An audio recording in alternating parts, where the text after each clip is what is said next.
Okay, so here's the deal. Is the 194 is no more. So I was driving home on the freeway a couple Saturdays ago, or last Saturday. I don't know, I can't. Anyway, I was driving down the freeway and it just went silent. They think it's the fiber gear, but until you open up the motor, there's no real way to know if there's any more damage or anything. So I decided that I was going to look around and see if I could find a different, bigger, larger inline six that I could drop right in. You're my gang, gang. I'd do anything for you. That's my best friend. So I did find a inline 230 that came out of a Nova, a 67 Nova. So I went ahead and made an agreement with the guy, and I'm supposed to pick that up this Sunday. So I'll bring that back. He has a bunch of extra parts and stuff, so we'll kind of go through that, and then we'll try to put the 230 in the Nova. He's got the engine, the carburetor, he's got extra radiator, and a bunch, like I said, a bunch of other parts, including an exhaust or whatever he had on it. And it wasn't all that much. It was about $850 is what we agreed on for everything. So I'm gonna drive up to Phoenix Sunday and go ahead and pick that up. In the meantime, since I've never done a motor swap or anything, I decided I would go ahead and start dismantling the car a little bit.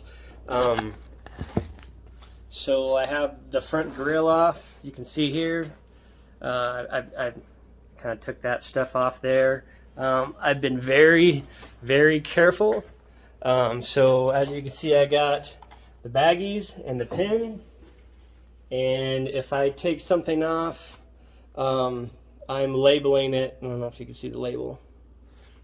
I'm labeling it so I know exactly what those bolts go to, because the last thing I want to do is to try to put this back together and be looking for what bolts I need for what. So every single bolt I take off, I am labeling. I am taking some pictures so I know how stuff looked, how it was routed, and then we're just gonna kind of go for there. I won't bore you with all the wrench work, but I'll probably take a video every so often and kind of show you the progress. I'm kind of doing this on my own time, so I don't know how long this is going to take me. Hopefully it doesn't take me too long, because I'd like to get it back on the road sooner or later. But since I've never even pulled an engine out, I'm going to enlist some help from some of my neighbors that work on classic cars or have rebuilt classic cars for their help. Gary down the street has a cherry picker he said I could borrow. So we have a hoist for the motor, and then I think I might pick up an engine stand so I can kind of look it over, change some stuff, maybe replace like the oil pump and some things like that while I have it out, so it'd be easier. So that's kind of the plan. I don't really know what else to say. I just spent a bunch of money, like $2,000. Having some stuff looked at and fixed, and then to have the engine die right after that was very disheartening. Things are on the upbeat. Do some wrenching, get some things fixed, get some things upgraded. The 194 motor only had 120 horsepower, and I think the 230 had like 150. So it's like a 30 horsepower upgrade. That's not too bad. I'm sure it'll make a significant difference for me, just 30 extra horsepower when you only have 120 is kind of a lot, kind of a big upgrade.